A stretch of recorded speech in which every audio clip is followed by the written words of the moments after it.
Ouais, sur les deux.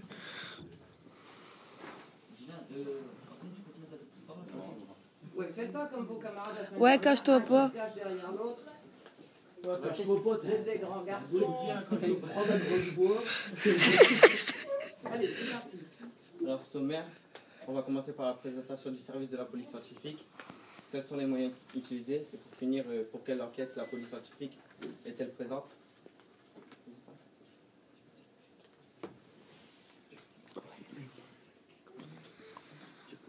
Attends, je prends. Présentation du service de la police scientifique. Le bertillonnage est le système de fichage des individus inventé par Bertillon à partir de données anthropométriques. Bon, j'arrête tout de suite. Vous regardez vos camarades ou... Ouais, mais on doit lire les diapos et après on doit lire les têtes.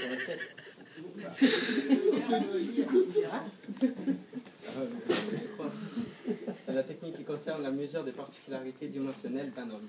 Elle est particulièrement utilisée en ergonomie. On voit M. Bertillon et les premières empreintes digitales. La police dite scientifique regroupe les services et les activités de la police liées à la recherche et à l'identification des auteurs, victimes et parfois témoins d'infractions par des moyens techniques et scientifiques. En France, il existe trois structures publiques et de mission de police scientifique. La sous-direction de la police technique et scientifique, l'Institut national de la police scientifique, l'Institut de la recherche criminelle de la gendarmerie nationale.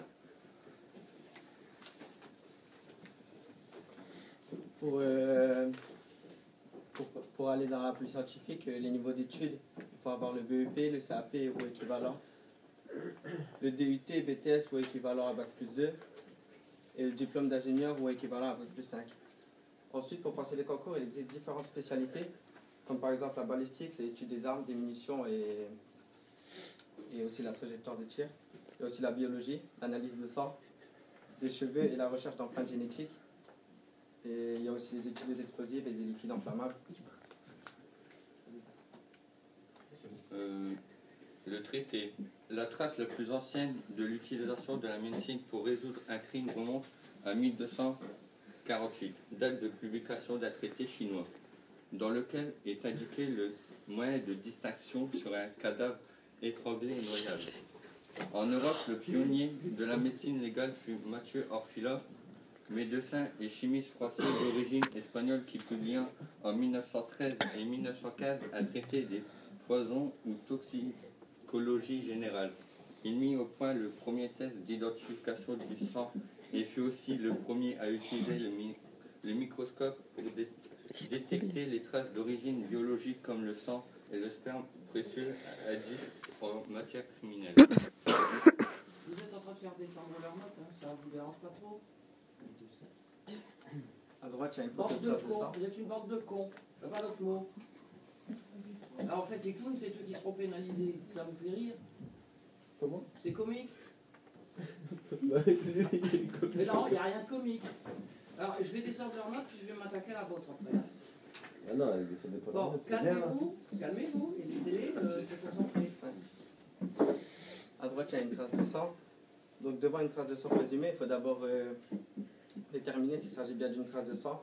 Et ensuite, s'il s'agit de sang humain, pour ensuite essayer d'identifier son propriétaire. La caractérisation du sang a bénéficié de travaux de nombreux chercheurs. En 1853, le médecin polonais Ludwig Teichmann mit au point une méthode de détection microscopique de l'hémoglobine fondée sur sa transformation en chrysodémine. L'identification de l'origine humaine d'une tache de sang est déterminée par des méthodes immunologiques, l'utilisation du sérum spécifique capable d'agglutiner ou de préciser spécifiquement des éléments de sang humain permet de le distinguer du sang des autres animaux. L'origine précise du sang est plus difficile à établir.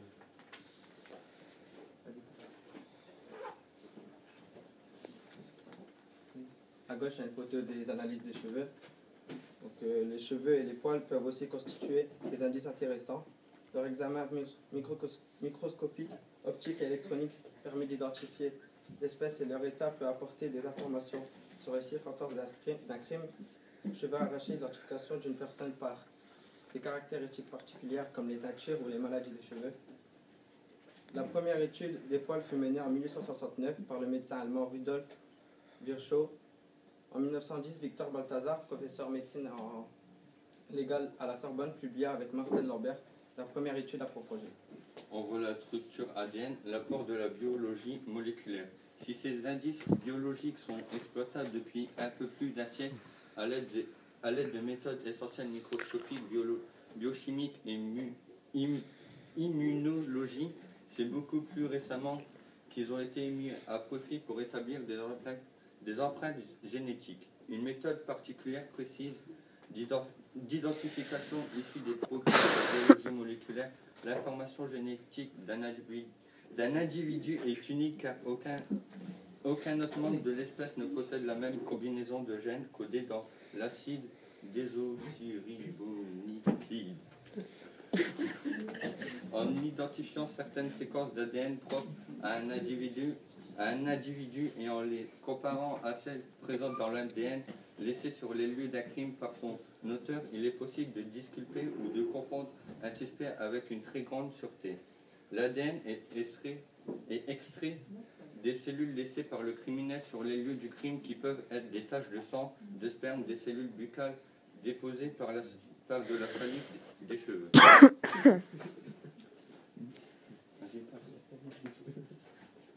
L'entomologie criminelle. Cependant, si la biologie moléculaire est devenue un outil essentiel, des disciplines plus classiques continuent d'apporter leur contribution. C'est de façon surprenante le cas de l'entomologie, science qui étudie les insectes. La première affaire criminelle résolue avec l'aide des insectes date du XIIIe siècle en Chine lorsqu'un assassin fut trahi par les mouches attirées par l'âme du crime s'approchit. Toutefois, les bases de l'entomologie criminelle ont été posées en France à la fin du XIXe siècle par le vétérinaire Jean-Pierre Mégnard qui publia en 1894 La faune des cadavres. Dans cet ouvrage, il décrivait les 8 vagues d'insectes qui se succédaient sur les cadavres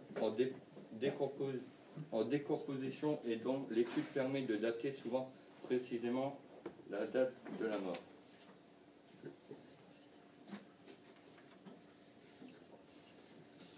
Pour quelle enquête la police scientifique était présente?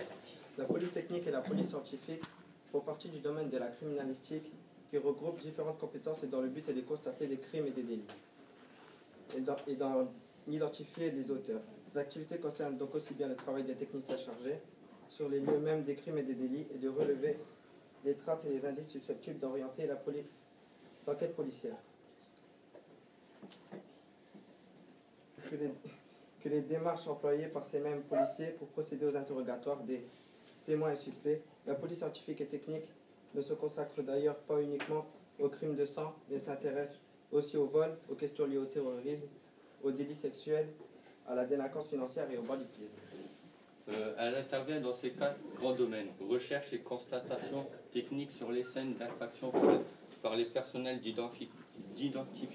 d'identité judiciaire, l'exploitation des traces et indices retrouvés et prélevés sur les scènes d'infraction, analyse au sein de ces services spécialisés de l'identité judiciaire, des laboratoires de police scientifique et du service de l'information et des traces technologiques. Gestion des fichiers d'identification, gestion de la documentation criminelle à travers des bases de données informatisées.